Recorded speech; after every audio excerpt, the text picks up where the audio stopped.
Your coffee. Thank you so much. Sorry I am so sorry ladies. पढ़ाते समय अचानक मुझे याद आया कि मिस्टर आदित्य बलराज ने मुझसे कहा था कि जब मैं यहाँ पर आऊँ तो आप लोगों के लिए मिठाई लेकर आऊँ। ये रखिए। बगल में जो मिठाई की दुकान है ना। एक मिनट, दामाद जी मिठाई भेजी है और वो भी बगल वाले हलवाई से। ओह माय गॉड दिव्या, वो लोग मिठाई में इतना घी डालते हैं ना, बेटा तुम खाओगी तो डेफिनेटली मोटी हो जाओगी। हाँ नहीं सिमी? हाँ सही कहा आपने। आदित्य तो चाहता ही है कि मैं मोटी हो जाऊं। उस दिन भी नहीं रोका पेस्ट्री खाते हुए। सुनिए, आप ये मिठाई का बॉक्स अपने आदित्य सर को वापस कुरियर कर दीजिएगा। पकड़िए। मुझे बुक मिली है, मैं इसे पढ़ूं? क्या है ये? The way to a woman's heart is also through her stomach. किसकी किताब है ये? ये मेरी किताब है, मैं अंदर भूल गया था। थैंक यू बेटा, लेकिन ये सिर्फ बड़ों के लिए है। ओके? इसमें ऐसा क्या है कि सिर्फ बड़े ही पढ़ सकते हैं? इसमें बहुत बड़ी बड़ी बातें हैं। वो क्या है ना कि मेरी बीवी मोटी होने की टेंशन में दिन ब दिन पतली होती जा रही है। कुछ खाती पीती नहीं है, इतनी पतली हो गई है, इतनी पतली हो गई कि उसकी कमर 52 से सिर्फ 38। छोड़ो ना, वो मोटी हो या पतली मुझे क्या फर्क पड़ता है। असली हस्बैंड तो वो होता है जो अपनी बीवी को खूब प्यार करे, चाहे वो सुमो पहलवान जैसी क्यों ना हो। ऐसा इस बुक में लिखा हुआ है? एक्चुअली मैं भी ऐसा ही हस्बैंड हूं जी। अब मैं घर जाऊंगा, उसे ये किताब पढ़ाऊंगा और खुद अपने हाथों से उसे ये मिठाई खिलाऊंगा। रुकिए मम्मी, उस दुकान में इतना भी घी नहीं डालते। दिव्या। नहीं मम्मा। और आप कहाँ चल पड़े मिठाई लेकर? अभी आप ही ने तो कहा था कि तो मैं आपको जो बोलूंगी आप वही करेंगे। अपना भी तो कोई दिमाग होना चाहिए। लाइए मिठाई वापस कीजिए, किताब लीजिए और देव को अंदर जाके पढ़ाइए। Thank you. कम ऑन बेटा, कम ऑन। दो मोबाइल किसके हैं? ये है मिस्टर आदित्य बलराज का और दूसरा विष्णु शर्मन का। मम्मी बहुत परेशान हो रही है। आप कब बताएंगे? कल बताऊंगा बेटा, लेकिन तुम्हें याद है ना तुम्हें क्या करना है? हाँ। अच्छा देखो, अभी मैं जा रहा हूँ तो जल्दी से बताओ तुम क्या करोगे। कल मैं जाके आऊँ? ओके। अच्छा जी, मैं चलता हूँ। हो गई पढ़ाई? हाँ जी, मैंने उसे न्यूटन के 2 सिद्धांत सिखा दिए, तीसरा वो खुद सीख गया। तभी मैं समझ गया कि मेरा मतलब है आपका बच्चा बहुत होशियार है। अभी मैं हमको 420 वाली बस। प्लीज प्लीज प्लीज, आप एक ही चीज मुझे बार बार मत समझाइए, मैं समझ गई। नमस्ते। नमस्ते, बाय। जरा सुनिए। जी मम्मी जी, मेरा मतलब है आंटी जी। आपकी मूंछ निकल गई है।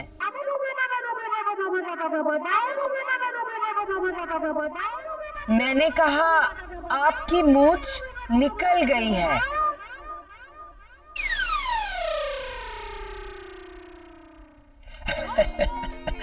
ये मैं कितना खुशकिस्मत हूँ मम्मी जी कि आप मेरी बीवी नहीं है। हाँ? मेरा मतलब है आप जिसकी बीवी होंगी वो तो खुशकिस्मत होंगे ही। मैं इसलिए खुशकिस्मत हूँ क्योंकि अगर आपकी जगह मेरी बीवी होती और उसको मेरी नकली मूंछों के बारे में पता चल जाता तो उसका दिल टुकड़े टुकड़े टुकड़े टुकड़े हो जाता। ये क्या पहले बुझा रहे आप? दरअसल मेरी बीवी को मेरी मूंछें बहुत अच्छी लगती है। वो हमेशा कहती है कि मूंछें हो तो विष्णु शर्मन जैसी हो वरना ना हो। अब हुआ यूं कि सुबह शेव करते समय मैंने गलती से अपनी मूंछें काट ली तो तुरंत मैंने नकली मूंछ लगा दी ताकि मेरी बीवी को पता ना चले और उसका दिल ना टूटे। लेकिन आपने तो कमाल की नजर पाई है मम्मी जी, पकड़ लिया। चलता हूँ। दिव्या, ये आदमी बहुत गड़बड़ लग रहा है। हाँ, लेकिन कितना प्यार करता है अपनी बीवी से, उसे खुश करने के लिए कुछ भी करता है। और एक आदित्य है कि मुझे। अच्छा ठीक है, अपने हस्बैंड को बाद में कोसना, पहले इस आदमी के बारे में ठीक से पता करो। मुझे इस पे तो बहुत डाउट है। अगर मेरा छोटा दामाद ग्रेग। हाँ पता है, वो बहुत बड़ा जासूस है, ये कहना चाहती है ना? ओह गॉड मम्मा, मैं आदित्य को फोन करती हूँ।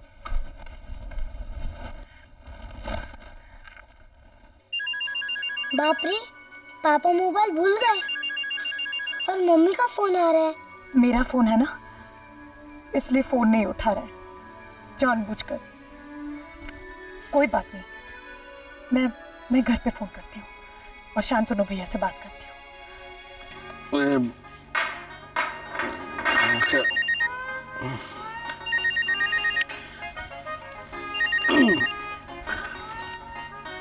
हेलो हेलो, कौन? अरे दिव्या, तुम्हारी वजह से लाइफ में मजा आ गया। हाँ, और सजा तो सिर्फ मुझे मिल रही है ना, इसका एहसास मैं आदित्य को दिलवा के रहूंगी। बोल देना अपने भाई से।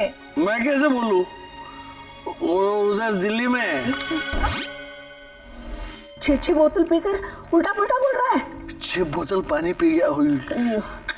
हेलो मौसी, अभी अभी शांतनु भैया कह रहे थे कि आदित्य यहाँ दिल्ली में। अरे तुम भी किसकी बातों में आ रही हो? आदित्य अगर दिल्ली में होता तो तुमसे नहीं मिलता क्या? यही है वो, मैं उसे बुलाती हूँ। आदित्य, दिव्या का फोन है। हाँ, जल्दी आ जाना, दिल्ली से आया है। कुछ भी आ रहा है। अरे लेता क्यों नहीं है? हाँ, ले लो ना।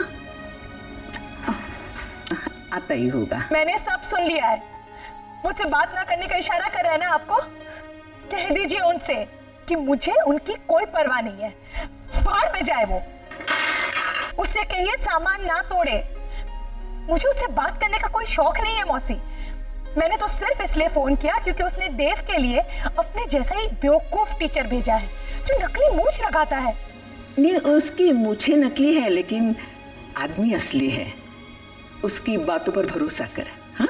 आप कह रही है तो मैं भरोसा कर लूंगी, लेकिन आप आदित्य से ये जरूर कह देना मौसी, बिल्कुल भूलना नहीं कि मुझे आदित्य से बात करने का कोई शौक नहीं है। हाँ, बोल दूंगी। हाँ, अब मौसी, आदित्य से ये भी कह देना कि देव आदित्य से बहुत बात करना चाहता है। 2 बार फोन भी किया था। मैंने नहीं, देव ने, मेरे ही मोबाइल से, लेकिन आदित्य ने फोन नहीं उठाया। जाके देव से कहना सच्चे दिल से आदित्य को याद करो, वो तुम्हारे आसपास ही नजर आएगा। ठीक है, बाय। फिर वापस आ गए नकली मूंछ वाले। क्या हुआ? रूट नंबर 420 के बारे में कुछ समझाना भूल गए मुझे?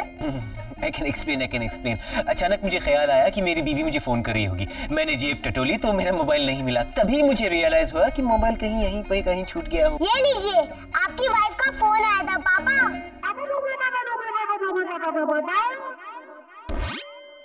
पापा जैसा ही फोन है ना मम्मी? दिखाओ। थैंक यू बेटा, थैंक यू सो मच। चलो, मिस्टर आदित्य बलराज और मुझ में एक सिमिलैरिटी तो है। हम दोनों एक ही चीज को पसंद करते हैं, मोबाइल फोन। एक जैसा मोबाइल फोन। चलता हूँ। अब सुनिए, आप अपने आदित्य बलराज से बात करेंगे क्या? ऑफ कोर्स मैं उन्हें बताऊंगा कि उनका बेटा कितना होशियार है, लेकिन कब बताऊंगा ये पता नहीं। क्यों? अब ठीक है, अगर उनसे बात होती है तो उन्हें कह दीजिएगा कि देव उनसे बात करने के लिए बहुत बेचैन है। मैंने कब कहा? तुम चुप रहो, मुझे सब पता है। तुम मुझसे तो कुछ कहते नहीं हो और मन ही मन में पापा को बहुत मिस करते हो। आप कह दीजिएगा। हाँ, आप उन्हें खुद फोन क्यों नहीं करती? वो मेरा फोन नहीं उठाता है। तो एसएमएस कर दीजिएगा, वो जरूर पहुंच जाएगा। हाँ, कर दूंगी, लेकिन अगर आपकी बात होती है तो आप भी कह दीजिए कि देव बाबा आपके मोबाइल से फोन कर रहे थे। समझ गया। देव बेटा, आप भी एसएमएस कर देना। ओके ओके पापा। पापा को एसएमएस कर देगी मम्मी मेरी तरफ से, है ना मम्मी? हाँ, कर दूंगी।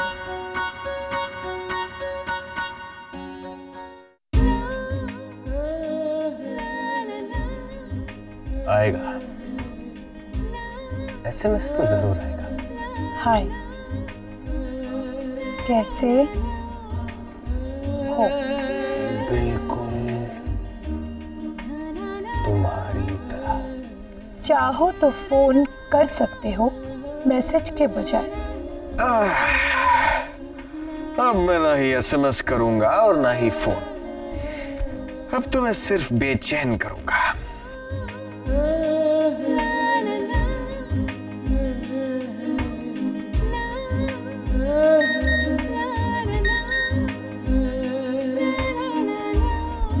मैं कल आऊंगा शाम को। Good night. Mobile switch off. Yes, अब आएगा मजा जब आदित्य जाएगा दिव्या से मिलने और बच्चा नहीं होगा। देव, पापा आ रहे, जल्दी से तैयार हो जाओ, चलो। नमस्ते दिव्या जी। नमस्ते। आपको खुश देखकर मैं तुरंत समझ गया कि जरूर कोई खास बात है। हाँ, वो देव के पापा आ रहे। फिर से? फिर से? मतलब कि हम लोग फिर से साथ में रहने वाले हैं, है ना मम्मी? So cute। अच्छा सुनिए, आज से आपकी छुट्टी। नहीं नहीं दिव्या जी, आज तो पढ़ाना ही पड़ेगा। वो क्या है ना, कल का पार्ट जो है अधूरा रह गया था। मैंने आपसे कहा ना, कोई जरूरत नहीं है। देव के पापा आ रहे हैं, वही सब करा देंगे। आप आइए। नमस्ते। चलो गेट रेडी फास्ट ना, मैं अभी आती हूँ।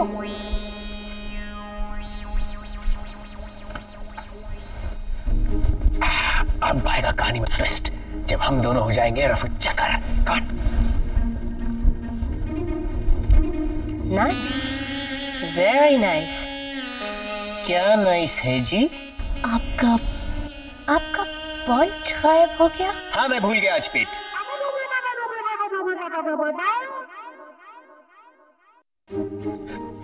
पूजा, पेट पूजा करना भूल गया ना, इसलिए बिल्कुल नजर नहीं आ रहा है। टीचर चलो ना जल्दी। या कम ऑन बाय, हम होंगे कामयाब। ये पता नहीं देव को लेके कहाँ चला गया।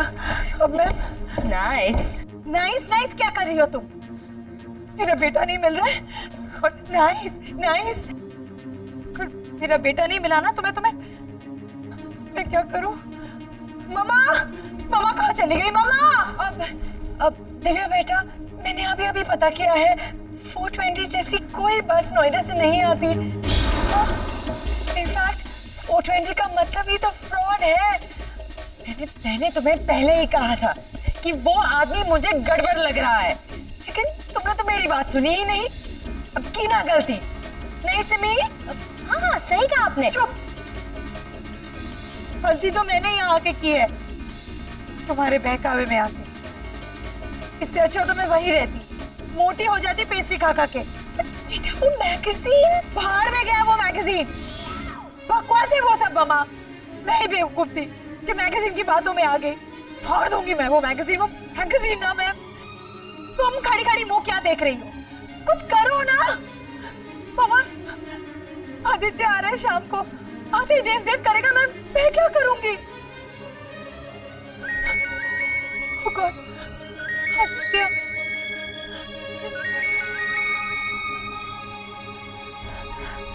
हेलो। हाय दिव्या। आदित्य, क्या बात है, बहुत खुश लग रही हो। हाँ, तुम आ रहे हो ना, तो मैं बहुत खुश हूँ। अच्छा देखो, मैंने देव को सरप्राइज देने के लिए अर्ली फ्लाइट पकड़ ली थी, इसलिए अभी आ रहा हूँ। लेकिन देव को बताना मत। कितनी देर में आ रहे हो? बस 10 मिनट में। 10 मिनट? वो क्या है ना कि मैंने सोचा कि अगर मैं घर के करीब आकर तुम्हें फोन करूंगा तो तुम्हें अच्छा लगेगा। तुम्हें अच्छा लगा ना? हाँ आदित्य, बहुत अच्छा लगा। इतना अच्छा तो मुझे लाइफ में कभी नहीं लगा। Bye Aditya, see you.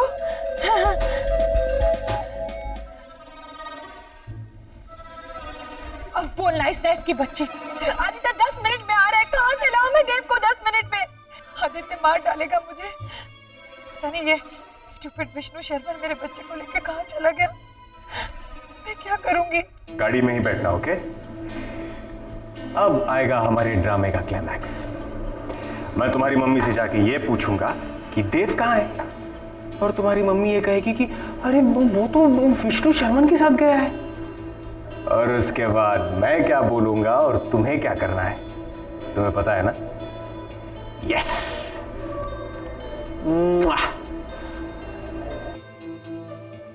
देव,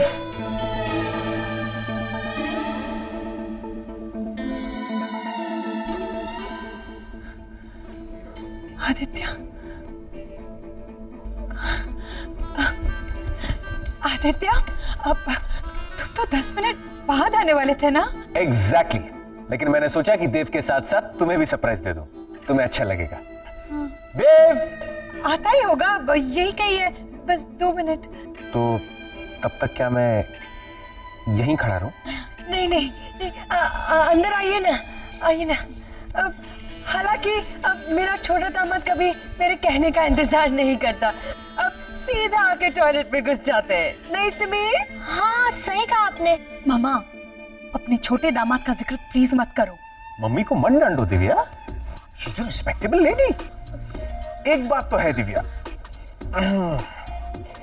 मेरे ससुर जी बड़े नेक इंसान हैं, वरना मुझे भी ये कहना पड़ता कि मेरी छोटी वाली सास तो बहुत अच्छी है, दरवाजे पर खड़ी होकर मेरा इंतजार करती रहती है, नहीं सिम्मी? हाँ सही कहा आपने। देखा? देव को बुलाओ ना दिव्या, मेरा मन चटपटा रहा है। कितना वक्त हुआ उसे मिले हुए? बस 2 मिनट। क्या 2 मिनट दिव्या? तुमने भी तक क्या कलाम बोलना शुरू कर दिया? देव, देव। आदित्य, अरे तुम्हें तो पसीना आ रहा है दिव्या, और तुम इतना घबरा क्यों रही हो? What's the problem? बड़े दामाद जी, देव कहीं बिना बताए ही चला गया है। What? घबराने वाली कोई बात नहीं है आदित्य, विष्णु शर्मन के साथ ही गया है। कौन विष्णु शर्मन दिव्या? ट्यूशन टीचर आदित्य, तुम्ही ने तो भेजा था। क्या बोल रही हो दिव्या? मैंने किसी को नहीं भेजा था। क्या कह रहे हो आदित्य? मैंने तुम्हें कहा था उस आदमी पे भरोसा मत करना, वो नकली मूछें लगाता है। What nonsense? आदित्य, तुम मजाक कर रहे हो ना? देखो मुझे डराओ मत, तुम्ही ने तो भेजा था विष्णु शर्मन को। डरा तो तुम रही हो दिव्या, कहीं तुम ही देव को छिपाकर झूठ तो नहीं बोल रही हो? देव, देव। ये देखो, कहाँ चले गए थे तुम बिना बताए? वो विष्णु शर्मन कहाँ है? वो हाथ क्यों है? सिर्फ नकली मूंछ, और वो मूंछ वाला कहाँ गया?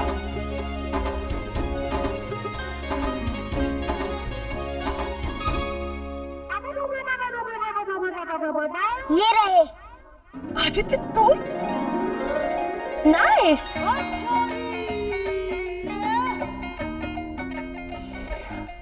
तो जी मेरी बीवी मुझसे इस बात पर उठकर चली गई कि मैं उसे कभी सरप्राइज नहीं देता, तो मैं उसे मनाने के लिए पीछे पीछे चला आया, ये सोच के कि मैं उसे ऐसा सरप्राइज दूंगा कि वो जिंदगी भर नहीं भूलेगी।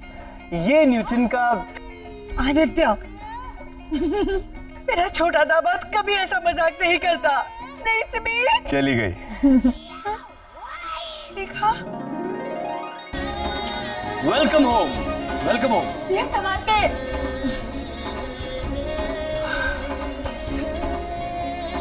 तुम तो ऐसे रूठ कर चली गई थी जैसे तुम हमेशा के लिए चली गई हो। ऐसे कहाँ गई थी?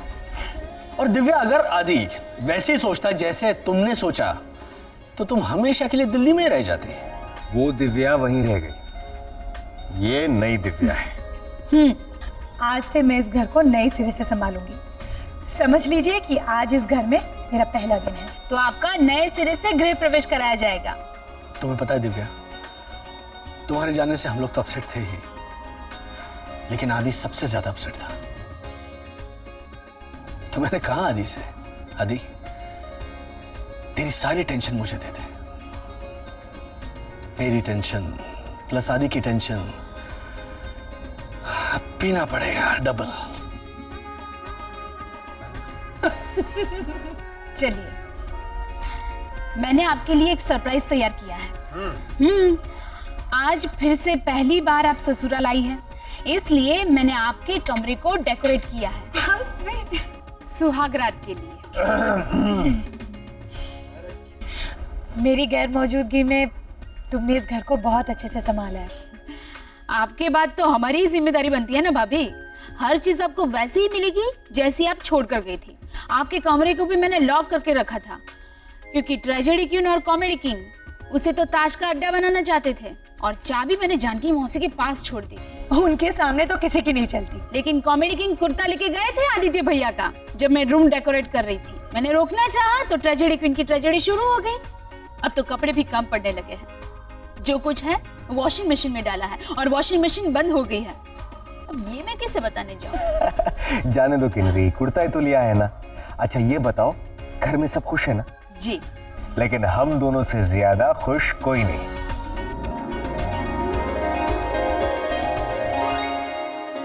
वाह,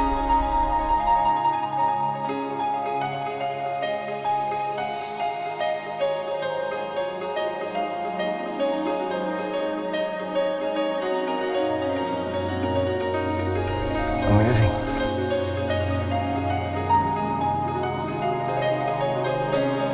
ब्यूटीफुल। किन्नरी ने तो